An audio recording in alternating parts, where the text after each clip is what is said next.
Hello, everyone, and welcome to Bookcraft, conversations from every side of the story. This week, I've got a little bit of a different podcast, and what I wanted to talk about in my solo-sode is about literary events, reader events, and writing events. And all of that is to say that I have a whole bunch of events coming up, but I wanted to kind of talk about why these events have come to be and the communities around these events and how it's serving each of these communities. So for those of you that are just getting to know me, my name is Colleen. I am the host of this podcast. I am a debut author. I am a serial entrepreneur. I currently have my first book, Undercurrents of Love, out in the world. All the links to purchase that book are going to be in the show notes. But here's what I learned writing that book. I was writing it by myself. And that's fine because I do enjoy time with myself. I have a lot of stories in my head. But to actually get the last hurdles of publication done, I realized I needed a community. And I had been a part of a local sort of writing group that didn't really work out for me.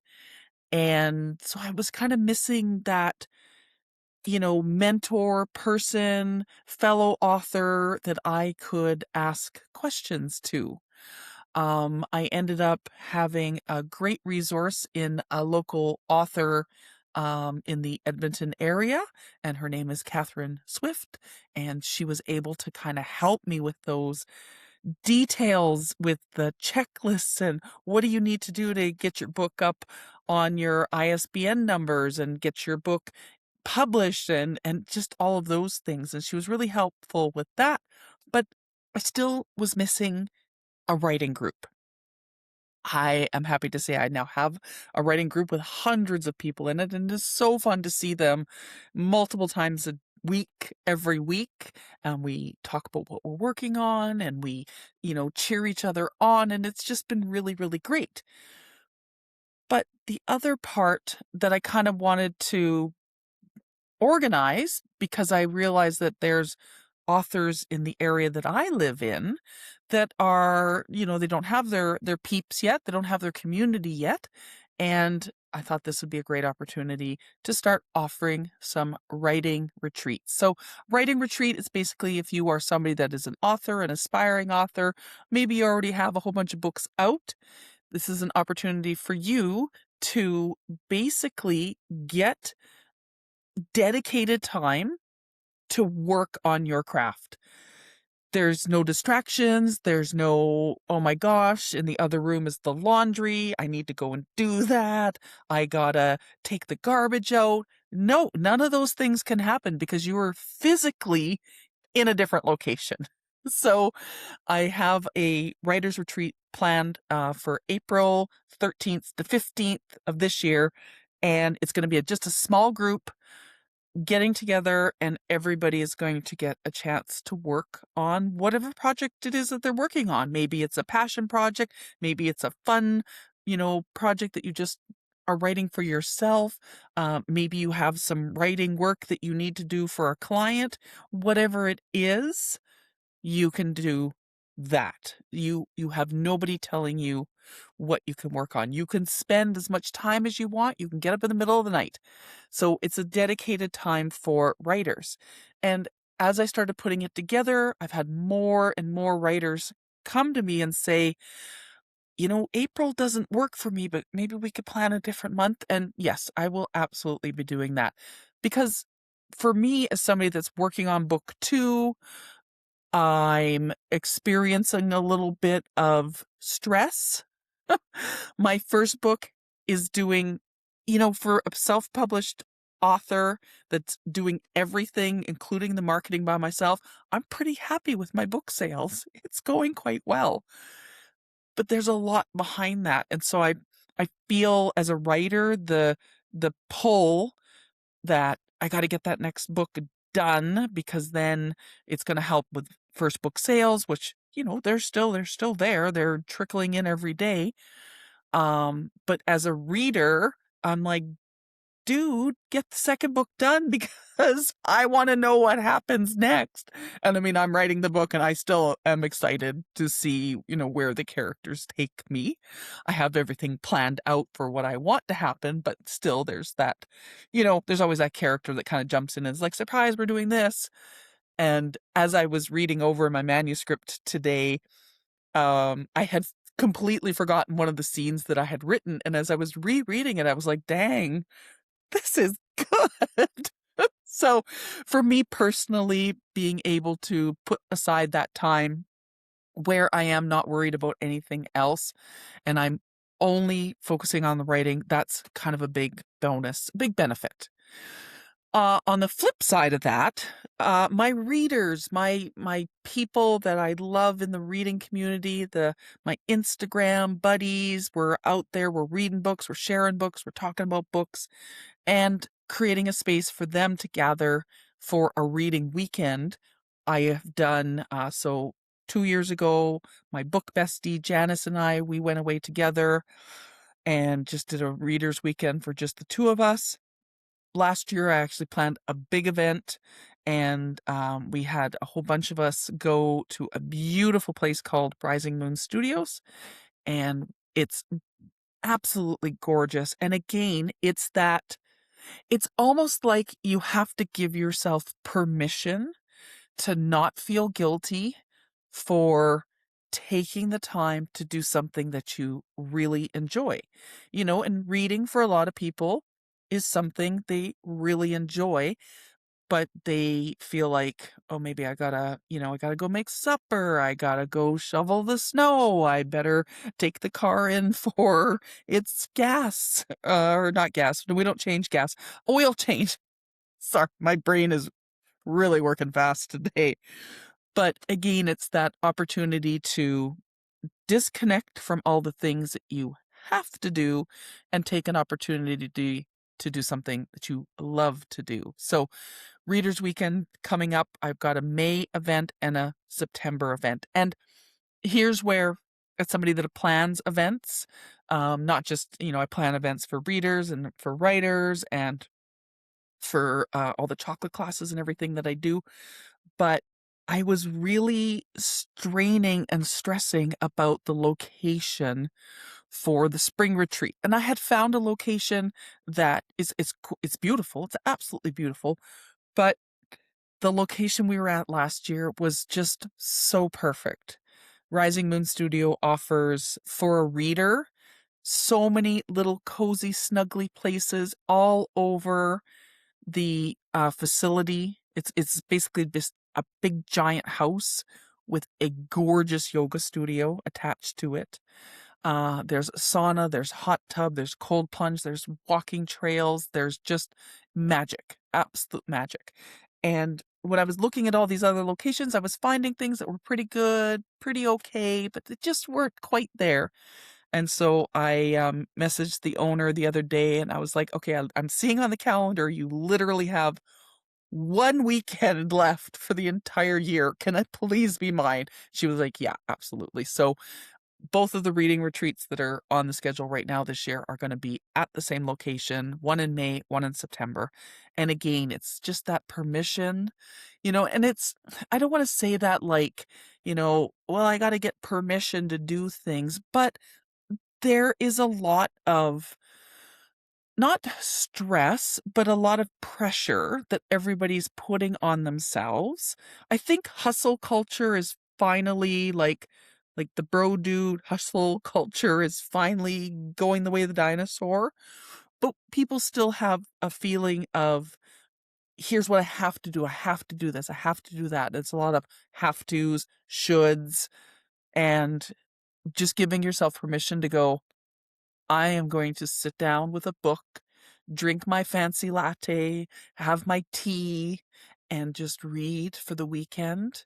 And I don't have to make any of the meals. It's all taken care of. All the snacks are taken care of. Everything is ready for me. That's kind of a gift. And so I'm really excited that not only am I able to serve the reading community, but I'm able to serve the writing community. And if anybody is listening to this and thinks, oh, I'm a writer, but I don't have time to come to your April writing retreat. Come to the reading. Like literally, it's everybody just sitting around enjoying their books. Come and write. I'm more than likely for the reading retreat, I'm going to have my manuscript with me that I'm working on. And in between reading, I'm going to be working on my manuscript. So if you want to come and enjoy some time with people, and you're going to be surrounded by readers. And guess what readers love to do? They love to talk about books. You could, talk about what you're working on and get some feedback on it. I mean, why not? You have an amazing group of people that are right there ready to chat with you. Okay. And then the third thing for events that's coming up, and this is something that I have hinted about, I'm not even going to kid you, 6 months now. 6 months I have been talking about this. I've got this event in mind. I'm planning it. I'm working on it. It's coming. Don't worry. I promise. I promise. And finally, I was sitting here the other day and I was looking at my calendar and I just thought, you know what? The idea is more than fully formed. Like I have my lists, I have everything that I want to accomplish with this event. Why am I not putting it out into the world? Strategically, I didn't want to release the name sooner. And that's more for the nefarious forces that are out there in the world. So I was like, oh, if those nefarious forces figure out the name I'm going to call this event, I could see it being scooped up. I've seen that happen before. It didn't happen to me. It happened to a friend of mine, where her business name got snatched up by somebody else. Like totally crazy. But I wanted to take the main things that I am incredibly passionate about.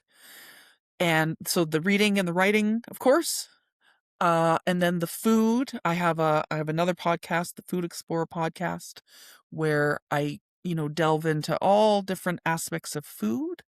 Along with that, I have a Substack.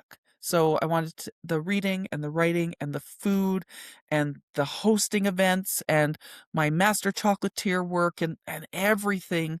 And I wanted to find a way to bring it together. And so I'm bringing it together with an event called The Reading Table. It is a slow, immersive, sensory, literary experience. And if you're thinking, tell me more, that's my jam. It's my jam too. There are times where maybe you feel like as a reader, you've set your number goal for the year. You're going to get that many books read for the year and you're blasting away through the books. And sometimes you come across a book and you're like, oh, gosh, I wish I would have spent a bit more time with that book because I was really enjoying it. This is a chance to slow down, spend time with a book, and read it through not only the literary lens, but a sensory lens. And what I mean by that is as we're reading the book, I have a whole workbook that I got to get it printed out. The workbook is going to be a guide to guide your reading of the book that we're doing for the first one. And there's going to be all sorts of other little extras and a way to read the book. Think about your sense of memories of food, smell, taste, touch, all those things. And thinking about your own identity, your inheritance, your food culture. I'm hoping as you read the book, you'll start to think about different things in your life that have led you to some, these incredible memories that maybe you hold very dear. So the first book that we are reading, because I have spoken about this book many times now, Black Cake by Charmaine Wilkerson.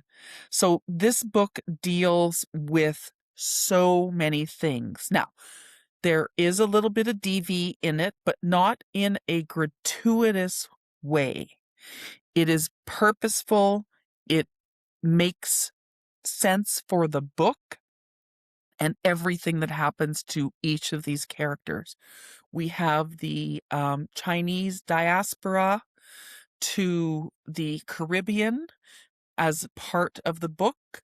We have Caribbean characters, their stories and their journeys.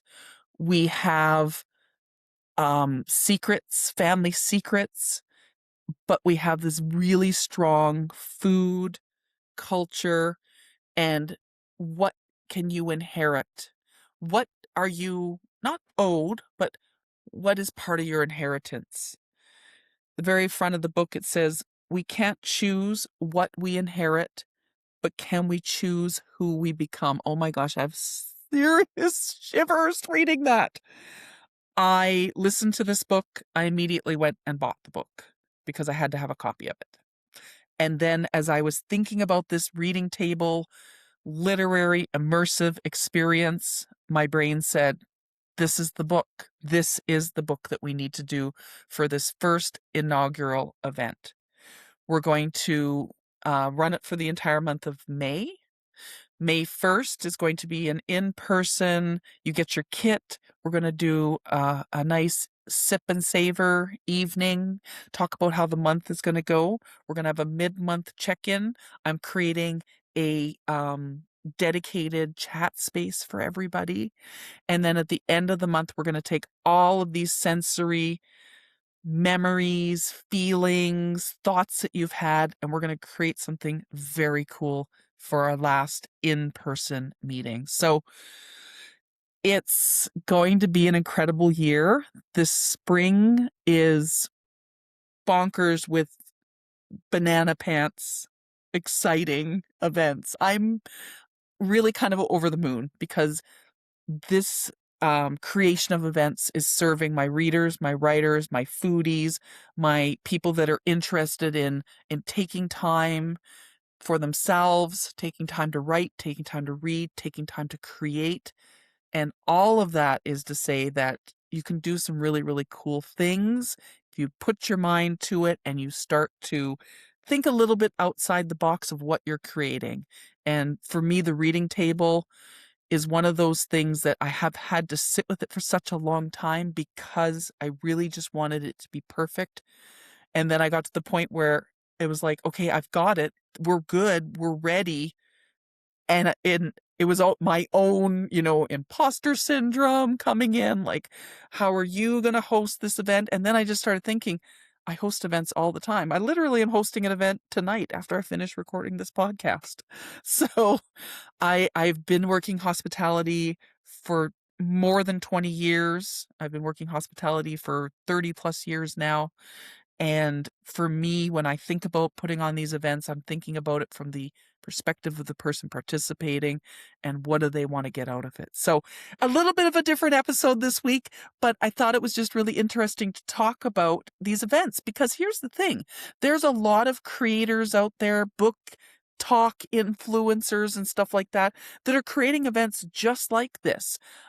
Reading retreats where they're going to far flung places, they're traveling to Europe, they're going to Africa, they're visiting, these countries and places.